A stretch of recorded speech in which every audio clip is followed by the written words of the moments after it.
Before you spend a single dollar on the new Superbox S7 Max, you need to hear this.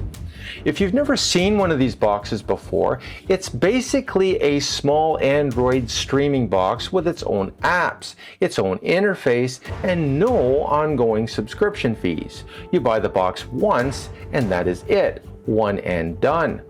Now, some of you remember a video I made a while back on a similar device. I tried to explain this whole one-time fee model and how it works, and I accidentally included a few things that I shouldn't have and didn't fully follow YouTube's guidelines, and that video was removed. That was my mistake. That was completely my mistake. So for anyone who wants the full unedited demonstration, the menus, the navigation, and everything I can't show you here for policy reasons, I've posted that safely on my Facebook page, and the link is below in the description. I'm keeping this review 100% policy safe and getting straight to the important details. What's new in the S7 Max, what's improved, and what didn't impress me, and how it compares to the S6 model that I have here. And if that's got your curiosity piqued, well, keep watching because you're watching Blue Collar Guy.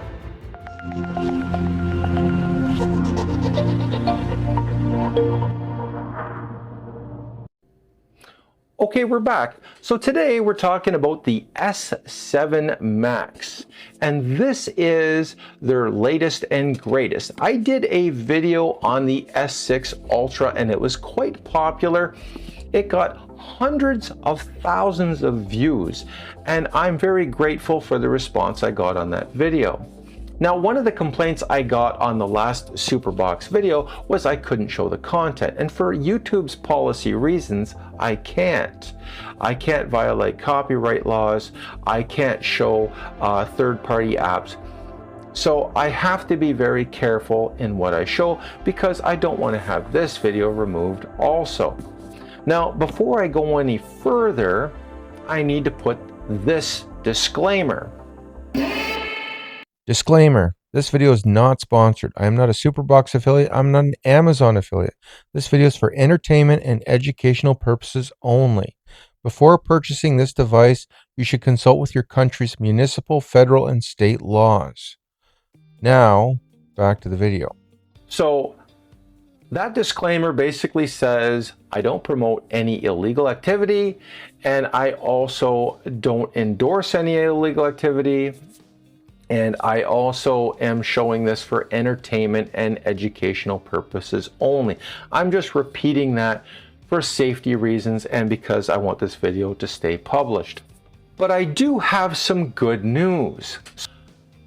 So I can show you more on a different platform. And for the people who really wanted to see that, you know, this is why I kind of got into a little bit of trouble, was because I didn't have any other platforms to really show anything on, and I thought I could show a little bit more here, but I can't. So I started another platform, and like I said in the beginning of the video, I put a link in the description, and you will need to click on it twice just so you know. I know it's a little more inconvenient, but you will see a lot more. You'll see the unedited version, and I know for the people that complained about the first video not showing any content and things like that, they will be quite happy. So let's go to this downward shot here, and we will cue this up, and here we go. So now we're looking down. Now I had to label them because they look almost the same, and we're going to show you the remote control too, as I had to label those two. And so this is the S6 Ultra, but there is some differences on the back, and I gotta just kind of move this out of the way.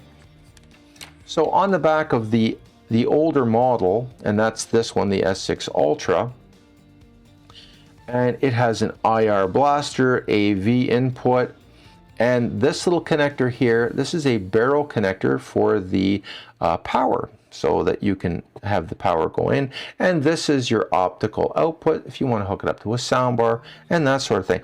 You can also connect these, by the way, to Bluetooth speakers and things like that. So if you want to connect it via Bluetooth, you can. That's not a problem. And then on the front of it, It's got a clock, tells you the Wi-Fi. There's your infrared receiver right there, which is kind of nice. And it's got a, looks like a type of metal. It looks to be aluminum.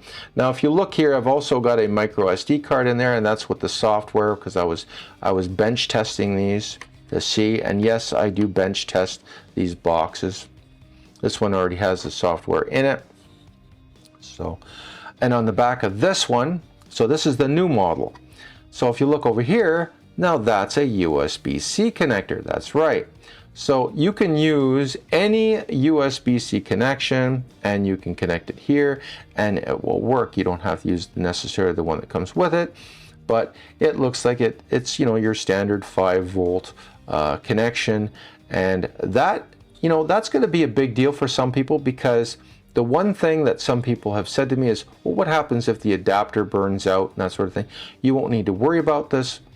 You can pick up any power brick or power block at the dollar store or wherever, and you could plug this into that and it would work.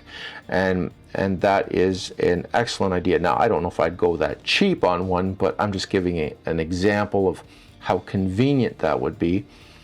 There's your Ethernet port. There's your optical, and there's your infrared blaster and your AV input. I do believe I mentioned that this one had Ethernet as well. Same speed on the Ethernet, all that other stuff. So on the sides, you know, same thing. This one here, on this side's got the, you can put a dongle in there. So if you want to have a keyboard, or if you want to hook up a mouse or something, you can to it. You don't need to. And this one here has one USB A, and it also has, look at this, it's got a USB-C input as well, and that is also a difference. And we've got a reset button there, and this one here also has a reset button. So this has USB 3.0, and this one here has a USB-C, USB 1. So that's kind of cool too. So there is some physical differences, but not a whole lot. They look almost identical. Now let me grab the remotes, and this is going to be fun. Look, they are the same remote. This one looks a little dirtier because I've been using it. I actually test these boxes. Look, I even got some stuff on this one. I don't know what I was eating that day, but probably something. And so they clean up fairly easy, but this is what they look like when they're well used. They wear and tear pretty good. The buttons are nice and rubbery. You know, you've got connection. This is a smart remote, so they can learn and stuff. But you've got your, you know, your voice input, your menu, everything is identical. So if you liked the remote on last year's model, you're going to like the remote on this year's model. It's the same one. Takes AAA batteries. It is not backlit, just so you know. Some streaming boxes out there have backlit remotes. This one is not. And but other than that, I had to label them because they're on different Bluetooth frequencies. So this remote doesn't interfere with this one, or vice versa. You know, I don't recommend having one remote operate both at the same time. And the simple reason is Bluetooth remotes are good for, I think, 30 feet. And you're just going to end up changing the settings on one inadvertently while you're changing the one on the other. So in my opinion, you want them to be isolated like these two are. I would recommend that. I would have different remotes and get a label maker and label them like I did. So that would be the best idea. But this is one that has been, you know, it's the older model, and look, it still looks really good. So if you want to know how the remotes hold up over time, and I have been using this is how they look. So now the face on this one, I forgot to show the face. This is what it looks like. The clock is not the same because I didn't change it. And you know, it's got the indicator light over here, which will blink when you blast it with the IR. So I didn't mention that before. I thought I'd bring that in. Now, how do I have these hooked up to a video switcher? Well, I also brought in this, and I'm going to bring this for it. This is a multiplexer. They use these for security cameras, actually. And I've got this hooked into a video switcher because I wanted to have a split screen, and I wanted to do that on the fly. Now, I do have another video switcher, an OC GoStream. and I could have used that as well, but I didn't see the need to bring in another big video switcher. I thought, I just need this, and I've also got a remote for that, which is over here, so I can switch back and forth. Now I'm going to queue up the screen for the testing, because I can show that. There's nothing wrong with showing that, but I can't show the apps that you get with this. I have to blur it out. I can talk about them, but I can't show them. Okay, here we go. So if you look on the screen, you're going to see a little mouse pointer, and I'm actually using the remote on the S6 Ultra.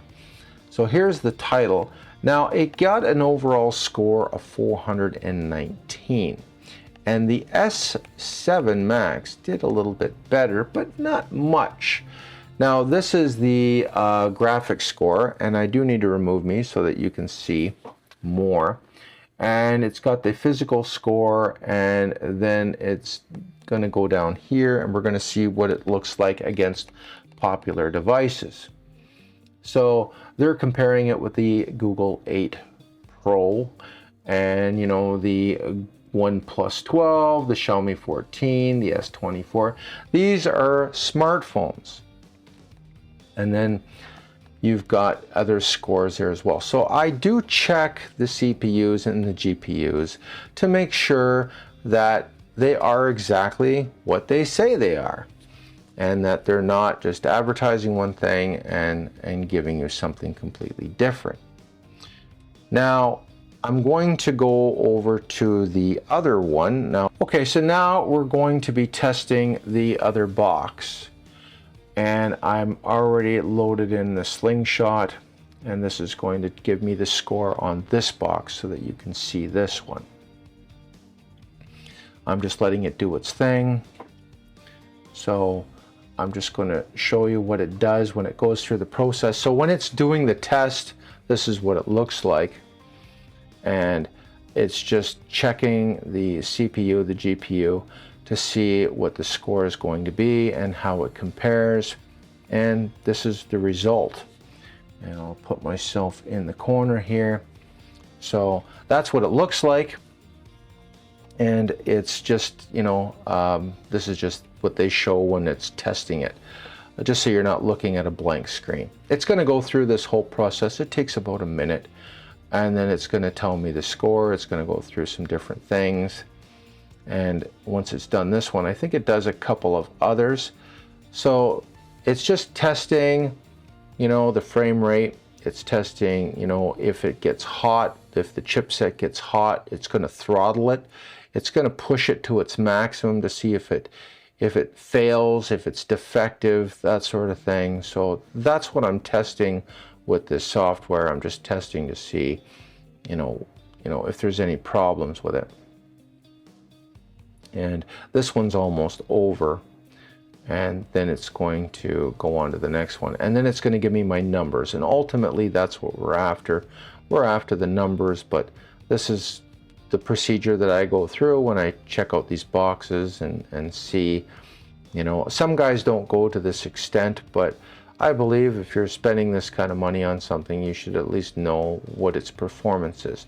Now I will let you know that these boxes are not designed for games. As I showed you on the other one, you know, this is more like, you know, a cell phone type of processors and cell phone GPUs. So the reason why they use these type of GPUs that they would use in those devices is because they're very simple, they're low cost, you know, so, and they perform rather well, because you got to remember, you're just playing movies. And a lot of cell phones now can play 8K video and that sort of thing. And now it's doing another test. So it's just checking out. Like I said, when I run these programs, some of them can take up to 20 minutes. This one is not that long. I don't need one that goes to that extent to test out small GPUs and small CPUs like these. This is running an ARM 53 processor. And now it's going to another test, so it's loading in another one, and it's checking out. Yeah, so it's checking. It does this automatically. The numbers are going to show it is very consistent with the old model. They're running the exact same CPU, the exact same GPU, but there is going to be some differences. You know, this is why I wanted to explain about things like servers and launch windows, things like that. So this is the last test, I believe, this one here, and it is just going through, yeah. So this is a full motion test where it's just seeing how, if there's any screen tearing and things like that. So we're looking for screen tearing, we're looking for jitters, we're looking for things of that nature. And then it's going to come up with a number. This is the last screen, that's for sure. So you don't need to worry about watching anymore into it. Now, Cinebench also has different tests too, but it's kind of overkill for these boxes, to be honest. That's more for laptops, gaming laptops, that sort of thing. You might test Cinebench on NVIDIA Shield. That is a gaming streaming device, by the way. So if you want to play games with a streaming device, that one is set up for that. These are designated for movies and things like that. So here we go. So now we're at 426, and I think the other one was 424, I think. So this one is just marginally better. I'm gonna have to look at the numbers on that other one, but they're pretty close. They're only off by like 2 or 3 numbers. And now there's also another test, and this one is called Wildlife, and it will give me some other numbers as well. And I'm just gonna go to that one. This one doesn't take as long, and I'm just showing you the procedure. And it's just gonna go black, and then it'll pause for like a couple of seconds, and then it's going to show some stuff, and then it's gonna give me some numbers. It doesn't go into all the different screens that the other one did, because this one is just mainly for, I think, GPU only. It's just targeting the GPU, this one. And it's, like I said, it's going to be black like this for a while because it's stress testing the microprocessor. It's stressing it to see how hot it gets, if it fails, if it cooks, like what happens. And then I usually feel the boxes to see how warm they get. It's not getting warm at all, so it's fine. I've even got a thermal imaging camera, and you know, it's fine on the thermal imaging. It doesn't get that hot. That's the thing about these cases, and I want to talk about these cases too. So maybe I can put on another screen. So on these cases, they're made of metal. They feel to be aluminum to me, or tin. Either way, they offer some RF interference protection, which is another bonus. Plastic cases can't give you RF interference protection, but metal cases can, and that's why a lot of electronics back in the day were built with metal cases, and it was to reduce RF noise. If you take your cell phone and you wrap it in tinfoil, you know, and then try phoning it, and you'll see that you may have a difficult time getting it to ring. So I'm just saying, but that's one way that, you know, you can help reduce RF interference and offer some additional shielding. So this one's going through some more testing, and it's checking it out, and you know, and we'll go from there. But okay, so I do know that on this screen here, so let me just take this off and this off. So this one scored 127, which is, I think, was like 1 frame better than the other one, so not much difference on that. The numbers are very, very close. They're very, very close, you know. So I've got the actual test numbers, and I'm going to post them right now in the corner, because I did a screenshot of when I did a rent test earlier, so we'll see if the numbers match. But you know, this, I just wanted to show you the procedure of what I do. So the remotes are the same, the processors are the same, and the memory's a little different between the two, but that's, you know, really not, that's kind of a small thing. And this one has 128 and this one has 64, but you can get versions of these boxes where you have 128, and that's only really if you download a lot of apps, because that can slow down, it can tax the processor more, it causes lagging. I'm going to show you the home screen but I have to blur it. Sorry again. So we're gonna go to the home screen on the devices, and then I'm going to. So this is the home screen for the S7 Max, the new one. Okay. And I'm going to take myself out of the corner because I got to blur the whole thing, and it's unfortunate, but it's got a different look to it than the S6. So I'm going to switch over to that one now, and that's the home screen on this one. And yeah, so it's got a different look to it.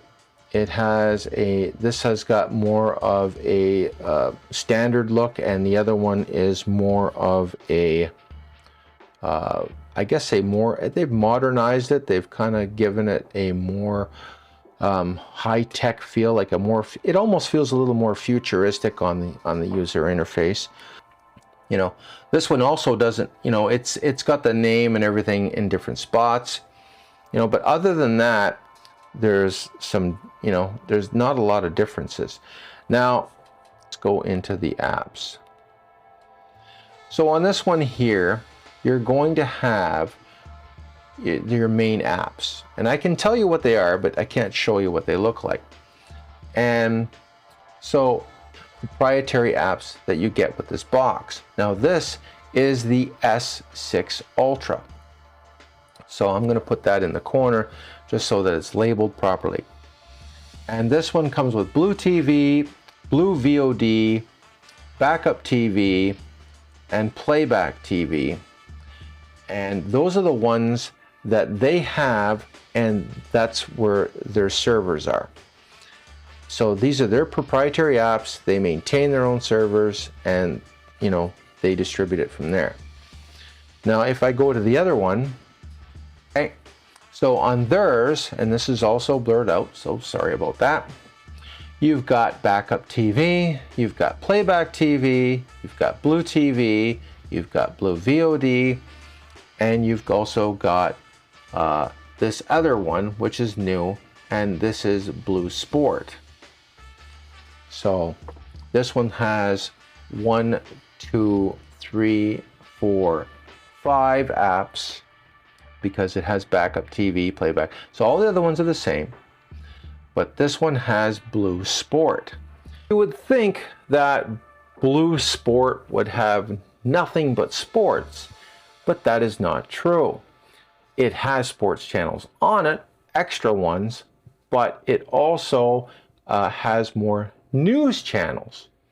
So I don't know if they labeled that one accurately or not, because I would have called it sports and news, because it has a lot of local news stations on there as well, all across the United States, which is kind of nice, and the other one doesn't have that. Now, the one piece of information that I'm going to give you that you're not going to get anywhere else is that each one of those apps that these boxes use, they have their own server. So an app has its own server. That's why when you activate it, it has to load.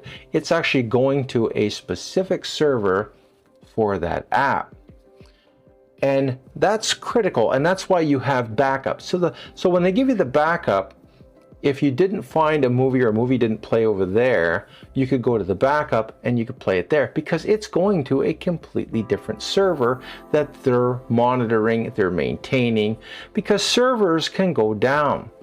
And what happens is that a server can get overloaded. So let's say a whole bunch of people tried to watch a movie on one particular server.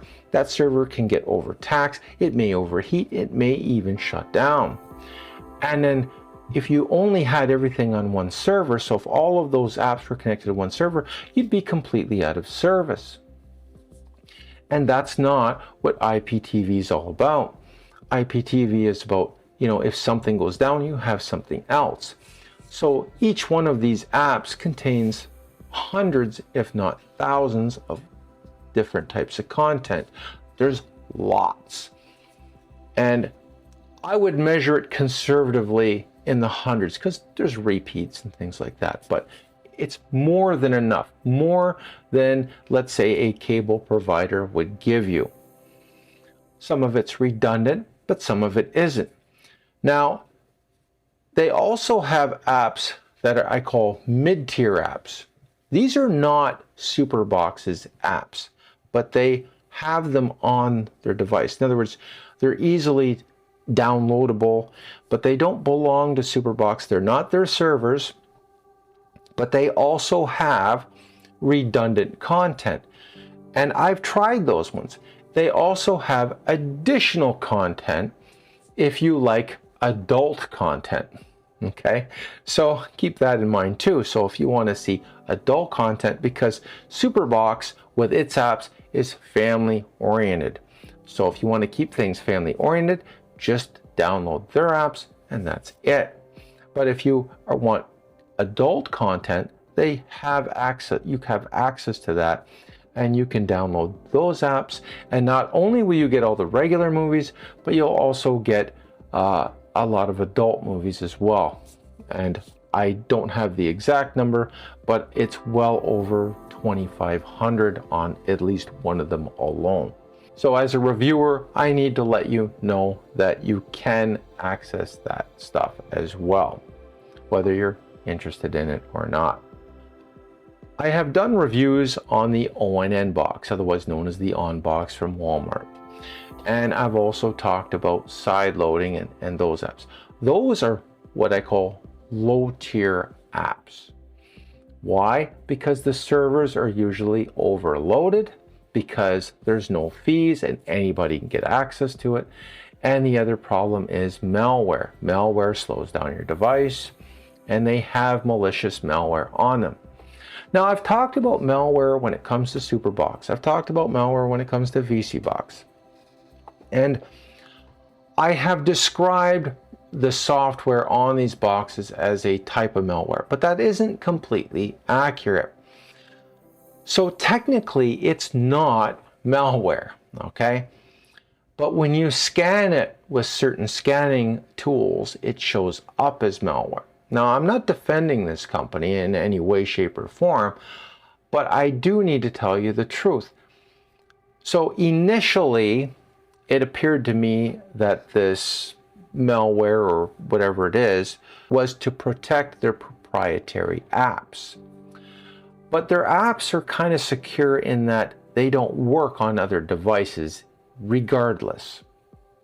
Now, I don't recommend trying to extract any of the apps on this device. I just don't recommend it. You may be successful in extracting the mid-tier apps like the Prime Cinema and those ones, but you'd be better off to go and do that on your computer. I would not mess with these boxes in that way.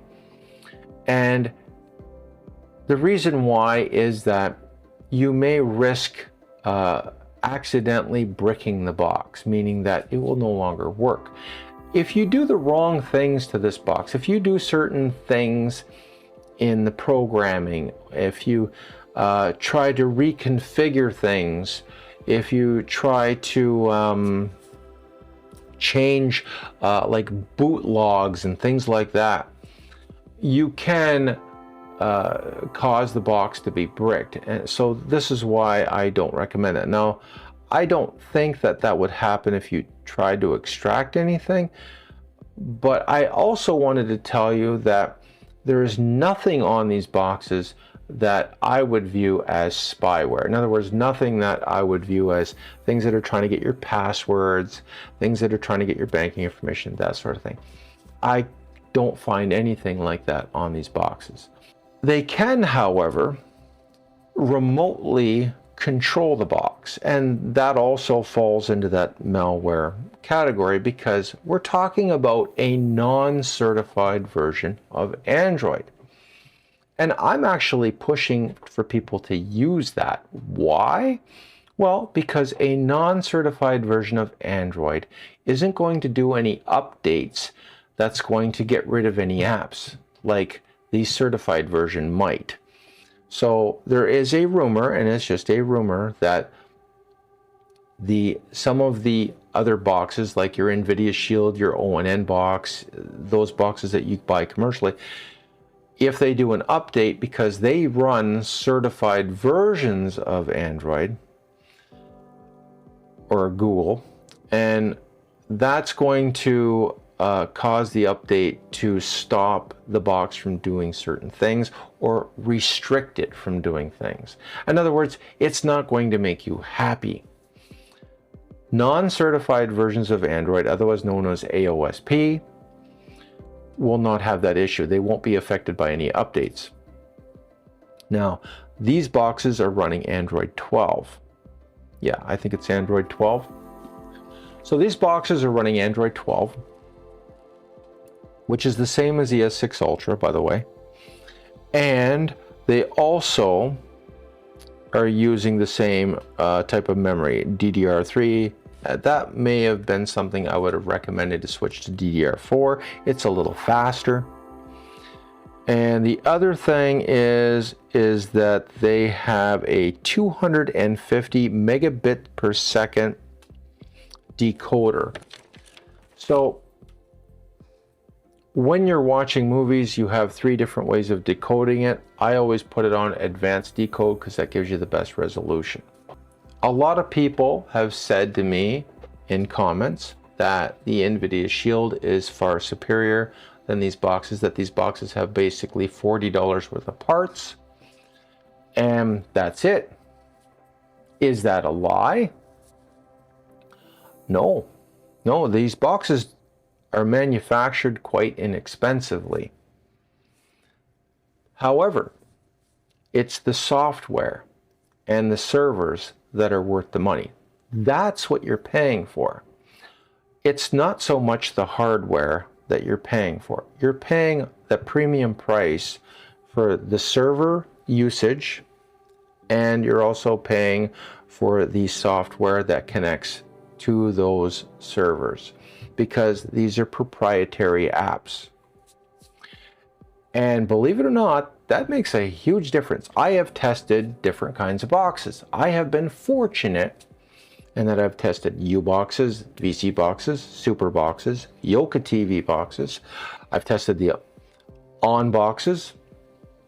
And upcoming, I have the Ding box and the Sling box. Yes, you heard me correct. Those videos will be coming out soon as well. But I'm still testing those boxes. Right now, we're just dealing with this. And I've also got the S7 Pro, and I'll be testing out the S7 Pro along with the S7 Max. And that will be on another video as well. So do I think these 2 boxes are a good value for the money? Like, what do you get? Well, you're paying for that software. So you have to think of it this way, is when you buy a cable package from a cable company, you don't own it, you're just renting it. And you'll pay up to $140 a month for about 700 channels. I know, I've had them before. So it's a premium price. You'll pay that every month, 140, 140, 140, and that month goes by quicker than you always think, but it's always there, and you'll be like, oh no, not another one. This doesn't include things like video on demand. You start renting movies at $25 a pop Canadian, and you get 4 movies a month. That's another $100 on top of your $140. If you get a TV series, like one time I wanted the series of Sheldon, Young Sheldon, I think it was, cost me $24 for the series, things like that. You don't have to do that with these boxes, but you do have to make sure, as I said before, that you're legal and that you're not breaking any copyright laws, because I don't want anybody to get into trouble. Depending on whatever country you're in will depend on if you can use them legally or not. And I also recommend using VPNs.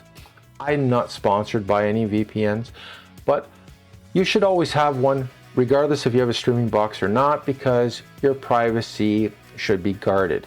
There is a lot of data brokers out there. There is also people that are, scammers, and they use your information in a very nefarious way. So you should have one regardless. It's one of those, it's like insurance on your car. You hope you never have to use it, but it's there in case you do. The links that I provide for purchasing these boxes are safe links. There's a lot of scammers out there on eBay and stuff. If you find one of these boxes and it seems a little too cheap, it probably is too good to be true. And what ends up happening is you'll have the box for a month, it might work for a little while, and then it'll suddenly shut off. You'll call the person and they'll say, oh, if you want it to work again, you have to give me $100 or $200. That's the scam. And I reached out to Superbox, I've reached out to all the streaming box companies that I deal with, and I say, I don't want this to happen with anybody that's watching my videos and dealing with these boxes. So I want them to have the same deal as what you're intended to do, which means they buy the box and that is it. And so this is why I include those links in the description. And if you look at some of the comments in my first Superbox video, you'll see that I also have links to find out if it's a legitimate site or not as well. So feel free to watch the first video. It's a little long, but you can put it on double speed and it's fine. It was quite popular, and I'm very grateful for everybody that it was well received. So before we end, I would like to give you my final thoughts on the S7 Max. So the S7 Max I found was a little bit snappier. The user interface was more refined. I think they took a lot of bloatware out of it that may have been in the S6, so it's running smoother. I'd like to thank Superbox for sending me out the S7 Max. I really enjoyed making this video. So anyways, take care, be safe at work, and I will see you at the next video. Bye.